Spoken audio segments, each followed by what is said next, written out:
Boa noite, pessoal, tudo bem? Eu sou Caio Petri, sou gestor e analista ambiental formado pela UFSCar, sou mestre e doutorando em sensoriamento remoto pelo INPE, o Instituto Nacional de Pesquisas Espaciais. E hoje eu vou falar um pouquinho sobre o meu trabalho na pesquisa, que é na área de sensoriamento remoto.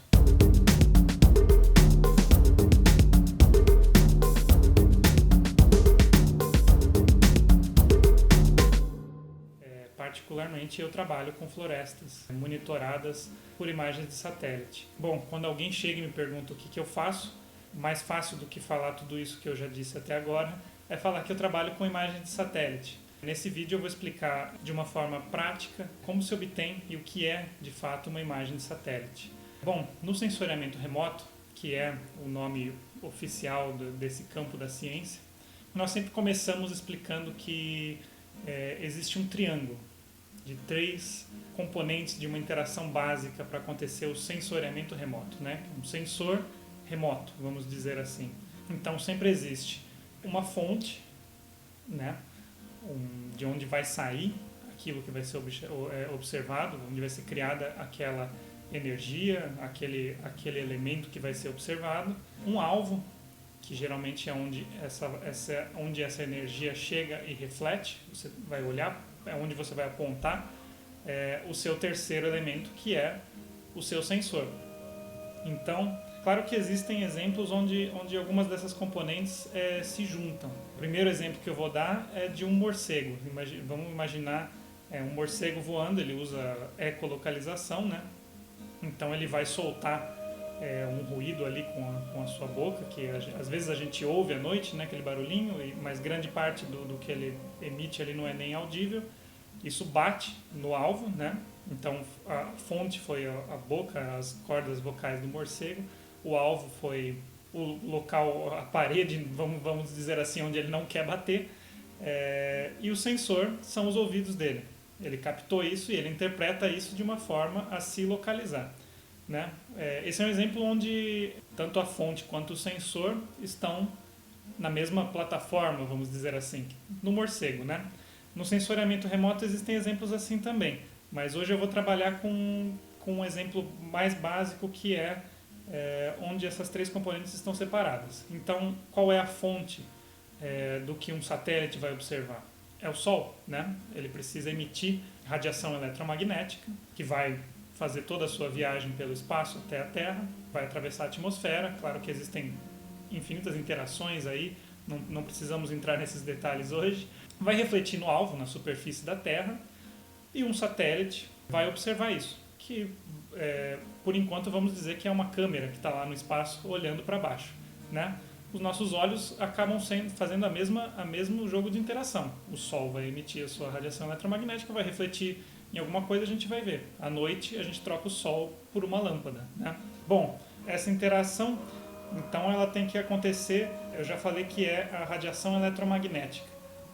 Mas o que exatamente, isso mereceria um vídeo inteiro para ser explicado de como ela funciona, as teorias por trás disso, são conceitos de física, né?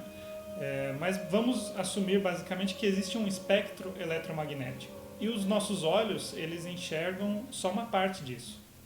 Nós enxergamos, nós mesmos demos esse nome, a região do visível, né, do espectro eletromagnético. Em comprimentos de onda, né, a gente classifica ele em comprimentos de onda maiores que isso, existe infravermelho, que no sensoriamento remoto é muito utilizado junto com o visível.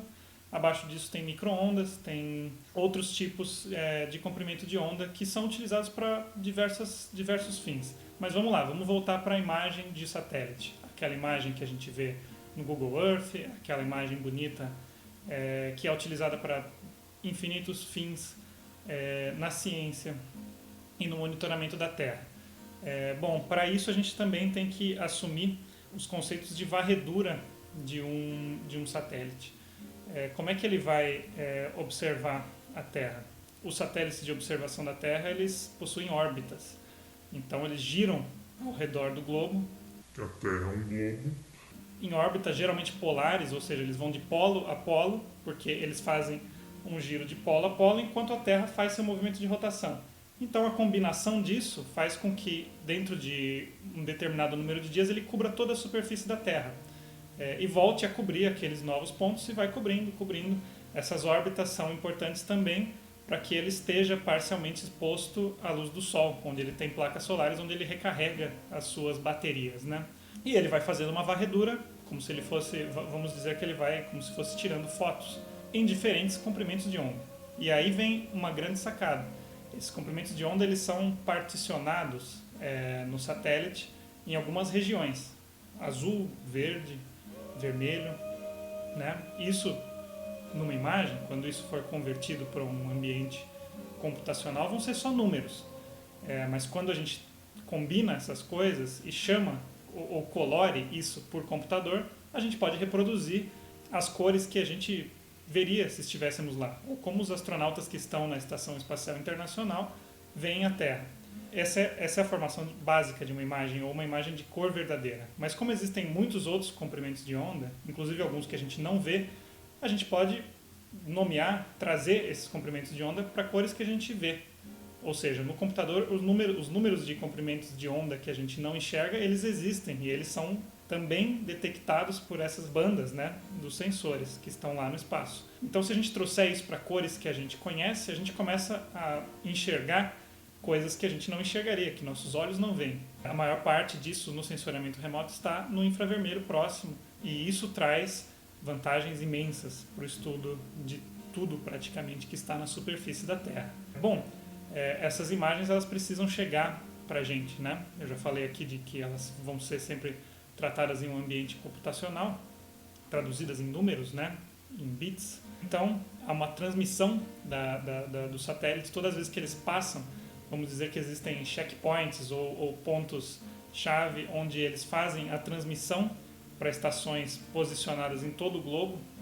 Então, se você tem um satélite funcionando, vamos dizer que esse seja um satélite brasileiro, você precisa ter estações no Brasil e muitas vezes em outros locais do globo variados para poder pegar a transmissão.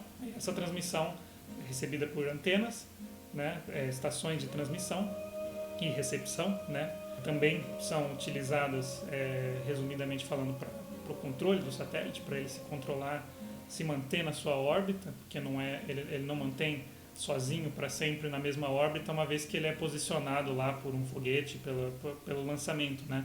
Ele tem um combustívelzinho, vamos dizer assim, que ele se mantém nessa órbita, e por isso que eles têm um prazo de validade. Uma hora um satélite perde a sua capacidade de se manter e vai acabar a validade dele, ele vai acabar entrando de volta na Terra. Isso tudo é planejado, tá, gente? Ele não cai na cabeça de ninguém. Geralmente.